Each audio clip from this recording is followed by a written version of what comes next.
Bayangkan sejenak Anda duduk di sebuah ruang perpustakaan tua, dikelilingi rak-rak berdebu yang menyimpan jejak sejarah. Di hadapan Anda terhampar sebuah manuskrip berusia ratusan tahun.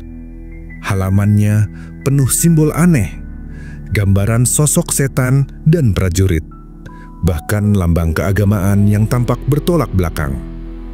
Kertas velumnya yang menguning seolah berbisik, mengundang Anda menyentuh dan meraba setiap lekuk tinta yang tak pernah bisa diikuti oleh nalar biasa. Di sana, pigmen ultramarin dan oker masih memancarkan kilau misterius, menegaskan bahwa naskah ini bukan sekadar penyalinan, melainkan karya seni terselubung rahasia.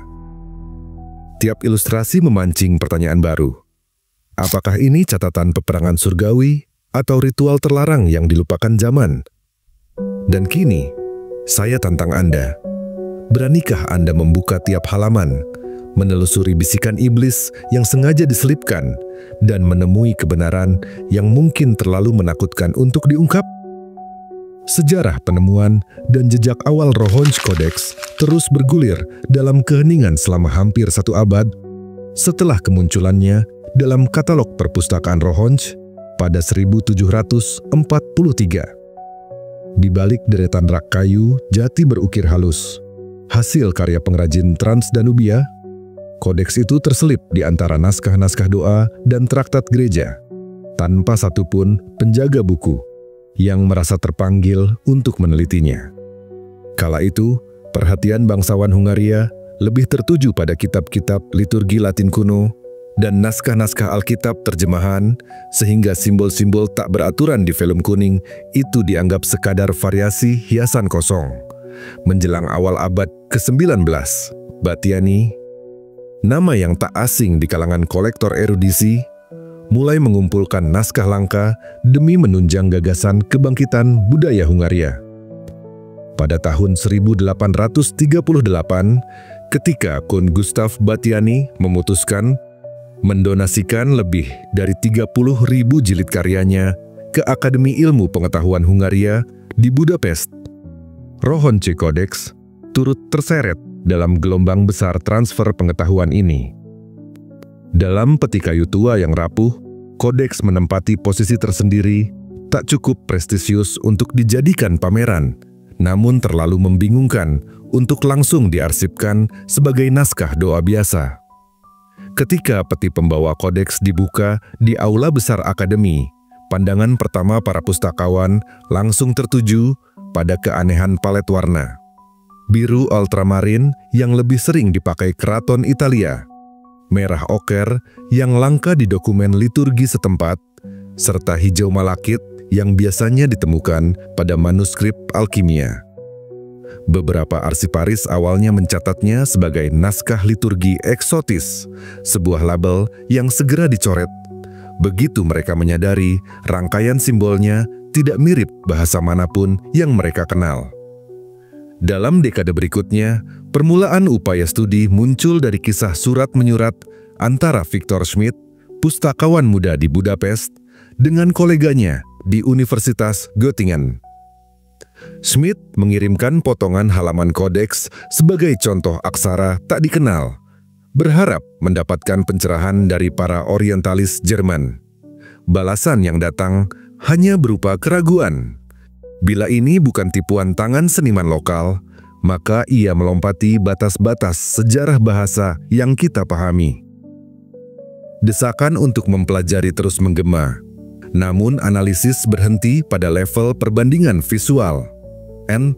Jejak awal Rohonj Codex kemudian merambah ke kalangan penyair romantik Hungaria, yang melihat manuskrip itu sebagai simbol warisan kuno yang terlupakan.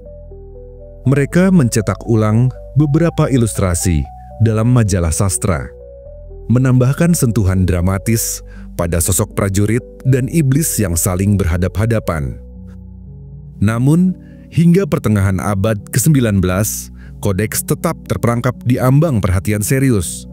Terlalu aneh untuk sepenuhnya diabaikan, namun juga terlalu misterius untuk dipahami. Disinilah jejak awal berakhir, membuka bab baru bagi generasi sarjana berikutnya yang kelak akan mencoba membuktikan bahwa naskah ini bukan sekadar koleksi eksentrik, melainkan kunci aksara dan budaya yang menolak untuk dibungkam oleh waktu. Setiap jahitan di punggung kodeks tersusun rapi dari benang linen berwarna kecoklatan, kini mulai rapuh dan menyisakan serat-serat halus yang menjuntai layaknya akar pohon kuno. Kulit sampulnya, potongan kayu tipis berpadu dengan lapisan kulit domba, memiliki cekungan lembut di setiap sudut, menandakan setiap helai velum pernah dibolak-balik oleh jari-jari hati-hati. Pada bagian sudut kiri bawah sampul belakang, terdapat bekas sobekan mini yang pernah diperbaiki dengan kertas lembaran serupa, sehingga paragraf kecil di baliknya menghilang, menambah misteri seberapa sering kodeks ini dipelajari atau dilarang dibaca. Jika diperhatikan dengan kaca pembesar, percikan tinta pada beberapa huruf menunjukkan adanya teknik penebalan untuk menegaskan makna tertentu, mungkin awalan bab atau mantra pendek. Sementara goresan yang lebih tipis menandai komentar sampingan, mirip catatan kaki penulis rahasia. Pada beberapa halaman, garis-garis margin bawah memudar lebih cepat, mengindikasikan bahwa bagian tersebut kerap dijilat jari bagi orang yang membaca sambil berdiri di dekat perapian, mencari kehangatan. Tepat di halaman 102, sebuah noda lilin setebal setengah milimeter membeku, kemungkinan akibat lilin upacara yang menetes saat sang pemegang kodeks merapal doa atau mantera. Dari 87 ilustrasi itu, 23 diantaranya menyoroti pergerakan pasukan dalam formasi segi empat, pola yang kerap ditemukan dalam teks militer Bizantium. Sementara, 15 gambar menggambarkan sosok berjubah menari di tengah lingkaran api, lengkap dengan kerangka kecil berjajar di sekelilingnya, seakan menandai ritual pemanggilan arwah. Dalam 12 halaman berturut-turut, bulan sabit tak lagi sendiri. Ia diapit oleh dua lingkaran yang dihubungkan garis diagonal, membentuk simbol mata kosmos yang mengingatkan pada ikonografi Sufi kuno. Setiap kali simbol ini muncul, baris simbol di sekitarnya dipisahkan oleh goresan horizontal kecil berwarna merah. Mungkinkah itu jeda untuk membisikkan mantra tertentu? Pewarnaan hijau malakit dan merah oker pada beberapa sayap tokoh iblis disapukan dengan teknik sponsing halus, menciptakan gradasi yang hampir tidak mungkin dicapai abad ke-10-6 tanpa alat modern. Pigmen ultramarin ditemukan dalam beberapa lingkaran pelindung yang membingkai tekstur simbol alkimia, menuntun kita pada hipotesis bahwa kodeks ini pernah melewati tangan seorang apoteker atau alkemis ternama di Venesia. Bahkan, sisa-sisa debu kalsium karbonat yang menempel pada tepi halaman mengisyaratkan bahwa buku ini mungkin disimpan berdekatan dengan gulungan dan ramuan di laboratorium sebelum akhirnya tiba di kastil Rohonj. Mengingat detail-detail ini, setiap folio kodeks serupa peta tersamar. Peta bukan tempat, melainkan peta ritual dan pengetahuan tersembunyi. Goresan vektor sederhana berubah menjadi arahan mistis. Kombinasi simbol dan ilustrasi berfungsi layaknya sandi ganda yang menuntut lebih dari sekadar mata untuk dibaca. Ia menuntut kepekaan jiwa, keberanian menelusuri lorong gelap sejarah, dan keberanian mempertanyakan makna di balik setiap goresan tinta kuno. Sekitar 792 karakter berbeda menjelma di atas velum kuning. 10 kali lipat jumlah huruf dalam alfabet biasa, dan semuanya diarahkan dari kanan ke kiri, seolah memaksa mata kita menelusuri alur kebalikan dari kebanyakan naskah Eropa. Karakter-karakter ini terwujud dalam kombinasi goresan lurus dan lengkungan halus, mengingatkan pada aksara Hungaria kuno, namun tanpa satu pun bentuk yang bisa kita cocokkan secara pasti. Beberapa simbol menampilkan palang kecil di ujung garisnya, mirip ekor panah, sedangkan yang lain menyerupai lingkaran penuh dengan titik di tengah, seakan mendeskripsikan matahari atau pusaran energi. Analisis frekuensi mengungkapkan pola yang menakjubkan. Lebih dari setengah karakter hanya muncul sekali atau 2 kali saja, membuat metode statistik konvensional hampir tak berguna. Tidak seperti bahasa alami, di mana huruf vokal atau konsonan tertentu mendominasi. Setiap simbol dalam kodeks ini menolak untuk mengikuti aturan distribusi. Meninggalkan kita dengan teka-teki, apakah ini benar-benar bahasa terstruktur atau kode rahasia yang dirancang agar mustahil dipecahkan. Kala kita mencoba mengelompokkan simbol-simbol berdasarkan kemiripan visual, justru semakin banyak varian baru yang muncul, seolah pembuatnya sengaja menanam jebakan sandi. Beberapa pustakawan awal mencatat karakter yang terdiri dari garis vertikal, berpotongan 2 garis diagonal sebagai huruf T terbalik, dan menggodok hipotesis kaitannya dengan notasi militer Bizantium.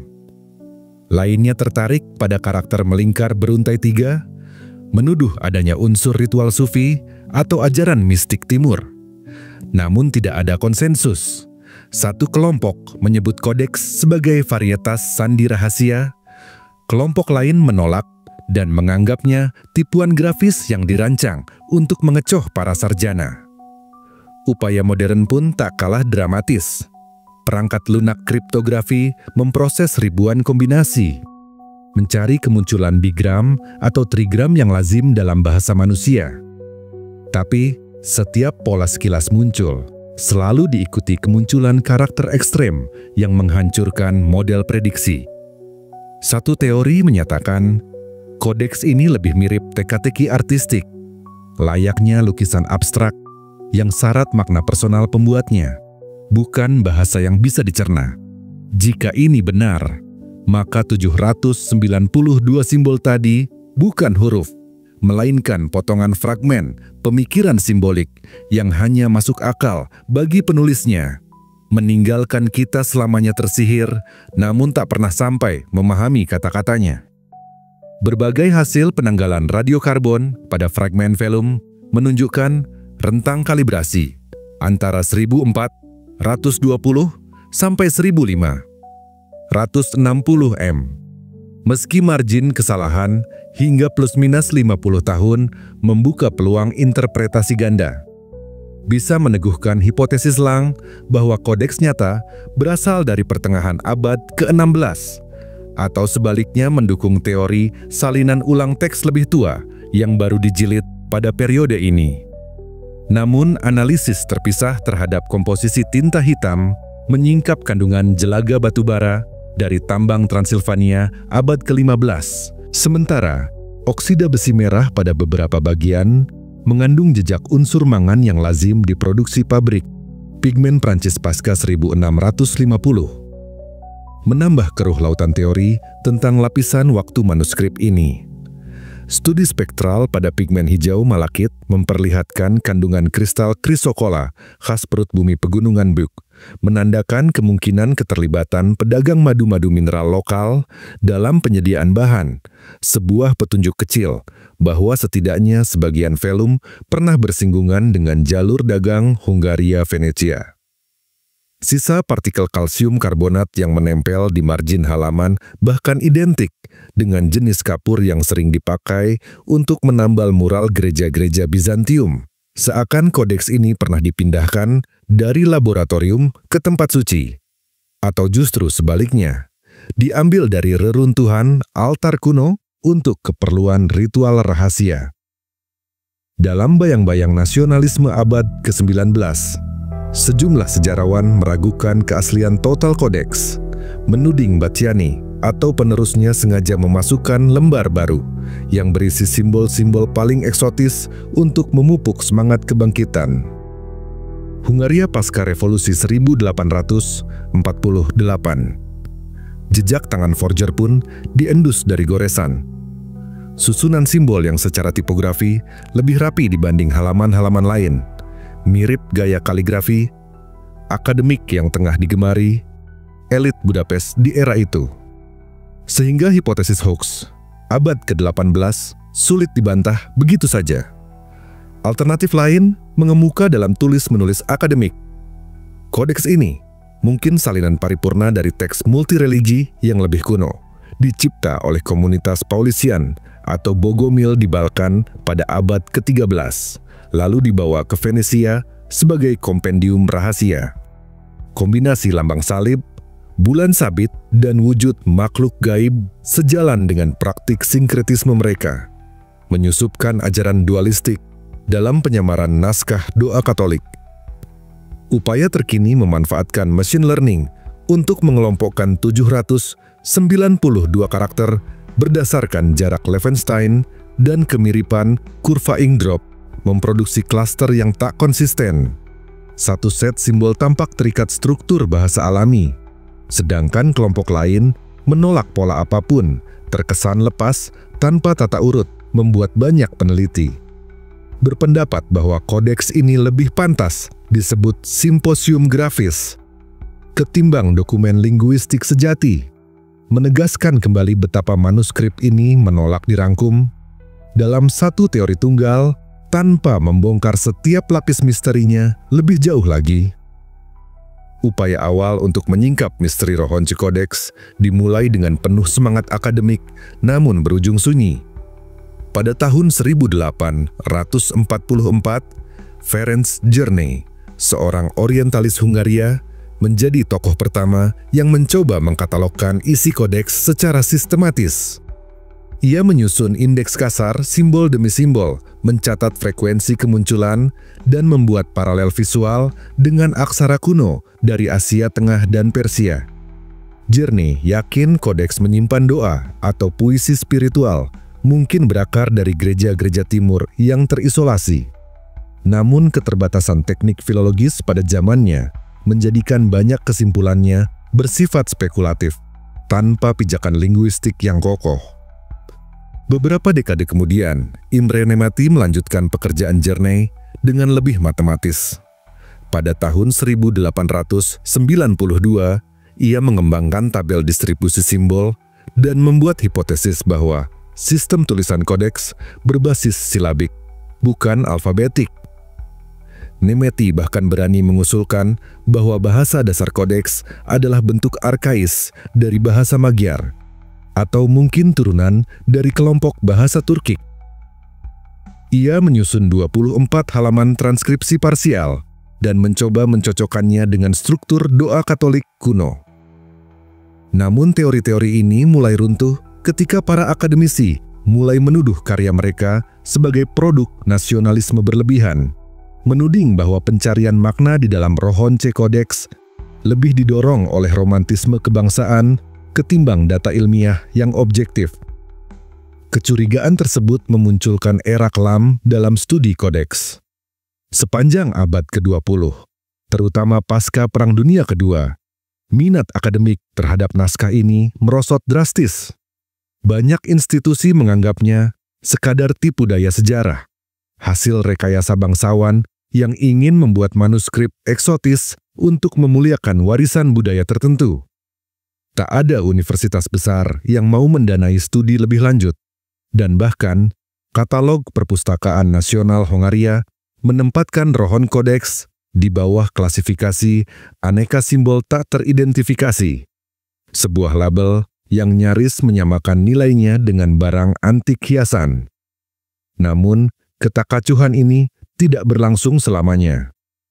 Awal 2000-an muncul generasi baru, peneliti independen yang mulai menggali kembali potensinya sebagai manuskrip autentik yang belum terpecahkan. Internet, forum diskusi kriptografi, dan alat EE linguistik memunculkan ketertarikan baru. Dalam lingkungan ini, muncul sosok seperti Rafał Miazga, seorang peneliti independen asal Polandia yang pada tahun 2023 mempublikasikan makalah revolusioner tentang struktur internal simbol Rohonce Codex. Miazga menerapkan pendekatan non-tradisional, memanfaatkan model pembelajaran mesin untuk mengklasifikasi bentuk grafem dan menguji apakah susunan karakter memiliki kecenderungan sintaktis seperti bahasa alami. Ia menemukan pola-pola tertentu yang mengisyaratkan pengulangan beraturan setiap 20 sampai 30 karakter, mirip pola frasa atau bait.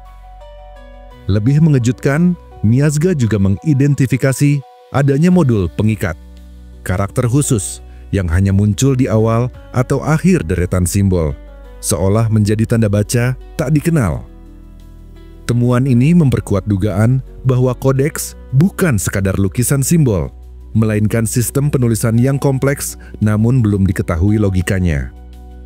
Analisis frekuensi Miazga bahkan menunjukkan bahwa beberapa halaman memiliki struktur yang lebih bahasa dibandingkan halaman lain. Seakan-akan sebagian kodeks ditulis oleh tangan yang berbeda, atau dengan tujuan yang tidak sama. Beberapa sebagai doa, sebagian lain sebagai mantra, sisanya mungkin sebagai kode. Ia menolak menyimpulkan kodeks sebagai hoax, dan menyebutnya sebagai crypto language artifact, yaitu bentuk komunikasi tertutup yang sengaja diciptakan hanya bisa dipahami oleh komunitas kecil dengan akses pada kunci pembacaan.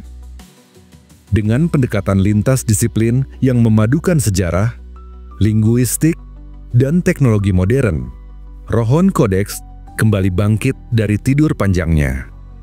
Kini, penelitian tidak lagi berpusat di lembaga resmi, tapi tersebar di tangan komunitas lintas negara yang bergerak dalam senyap, kriptoanalis, sejarawan bayangan, bahkan pengembang AI open source. Semua bertanya hal yang sama. Jika naskah ini bisa dibaca, siapa yang akan paling terkejut? Kita atau mereka yang dahulu sengaja menyembunyikannya? Sebagian peneliti meyakini Rohon Codex adalah sebuah artefak yang otentik, lahir dari komunitas marginal yang mencoba menyusun narasi spiritual dan historis dalam bahasa yang dirahasiakan, barangkali untuk menghindari tekanan otoritas agama atau politik saat itu. Pendapat ini diperkuat oleh kehadiran berbagai simbol keagamaan yang berdampingan tanpa konflik visual, salib Kristen berdiri di samping bulan sabit Islamik. Lalu muncul swastika kuno dan figur manusia yang diduga sedang melaksanakan ritual api atau upacara air suci.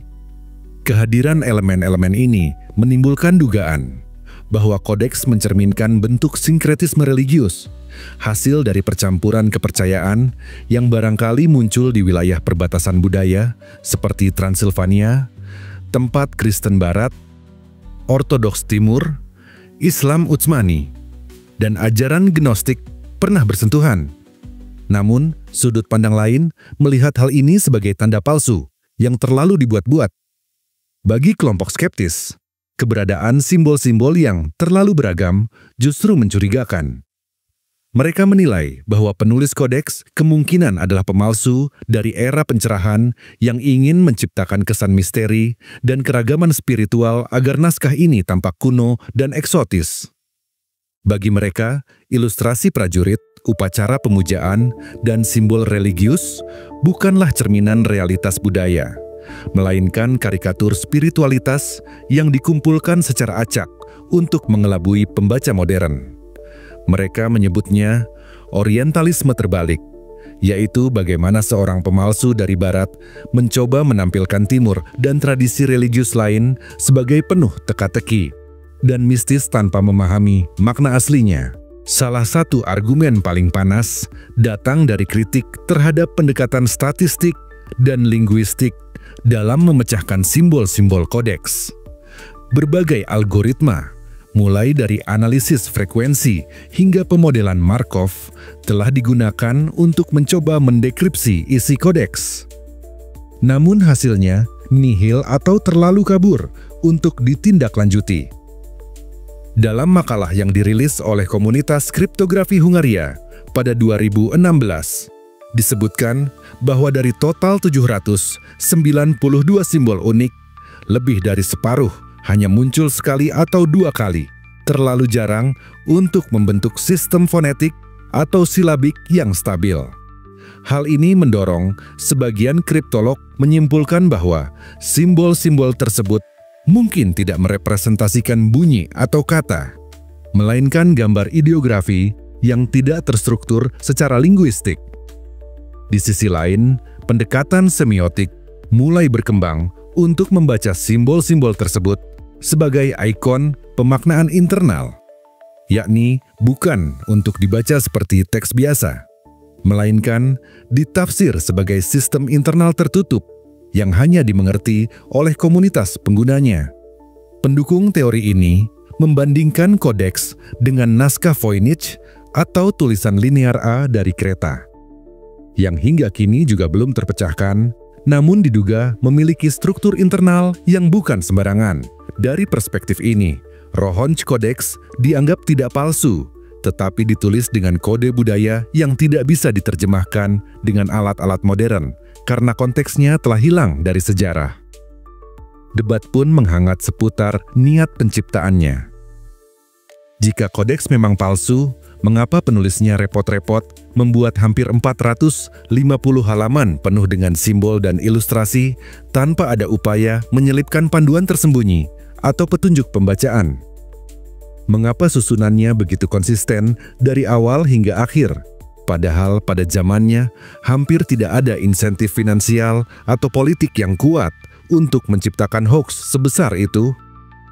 Apalagi jika diingat, kodeks ini tidak pernah dipublikasikan secara luas, hanya tersimpan dalam koleksi pribadi dan tidak beredar untuk mencari pengakuan atau keuntungan. Di titik ini, Rohonch Codex menjadi medan pertempuran antara dua kutub yang tak kunjung sepakat. Di satu sisi, ada kaum rasionalis yang menuntut data kuantitatif, korelasi linguistik, dan validasi historis untuk menyebutnya naskah asli. Di sisi lain, ada kaum alternatif yang percaya bahwa tidak semua teks harus tunduk pada logika linguistik barat, bahwa ada kemungkinan besar manuskrip ini ditulis untuk maksud yang tak pernah dirancang untuk dibaca ulang oleh dunia luar. Mungkin sebagai doa rahasia, mungkin sebagai dokumen kesunyian. Di antara mereka, berdiri kodeks itu sendiri. Tak menjawab, tak menyangkal, hanya terus menantang siapapun yang mencoba membacanya. Rohonch Codex tetap menantang logika, menolak dibekukan dalam satu penafsiran, dan justru tumbuh menjadi semacam cermin bagi siapapun yang mencoba memahaminya. Sejarawan melihatnya sebagai tantangan kronologis. Linguis memelototi tiap simbol dengan frustrasi, dan para pencari misteri, mereka justru jatuh cinta. Naskah ini lebih dari sekadar rangkaian halaman tua. Ia adalah teka-teki hidup, yang jawabannya berubah tergantung dari siapa yang memandangnya. Setiap teori yang muncul membuka satu pintu, tapi menutup dua lainnya. Apakah kamu percaya ini hasil karya seorang biarawan terpencil yang menyandikan doanya karena takut disiksa? Ataukah kamu lebih yakin ini adalah karya eksentrik, seorang bangsawan yang terlalu banyak waktu luang dan terlalu banyak imajinasi? Tak sedikit yang mengaitkannya dengan sisa-sisa peradaban kuno yang tak pernah tercatat dalam buku sejarah manapun. Mungkin ini adalah warisan dari kaum yang lenyap dalam perang, atau dari komunitas rahasia yang hanya menyampaikan ajarannya melalui simbol dan ilustrasi samar. Bayangkan, jika simbol-simbol itu ternyata bukan untuk dibaca seperti huruf, melainkan dirasakan seperti mantra visual yang memicu pemahaman intuitif, bukan linguistik. Mungkinkah kita sedang memaksakan cara baca modern pada teks yang sejak awal tak dirancang untuk didekonstruksi secara akademis? Terima kasih telah mendengarkan kisah ini sampai selesai. Semoga teman-teman semua terhibur dan menyukainya. Jika teman-teman ingin mendengar kisah-kisah menarik lainnya, jangan lupa untuk like, komen, dan subscribe. Dukung terus channel ini agar lebih berkembang dan memberikan konten-konten menarik lainnya. Labirin Kisah.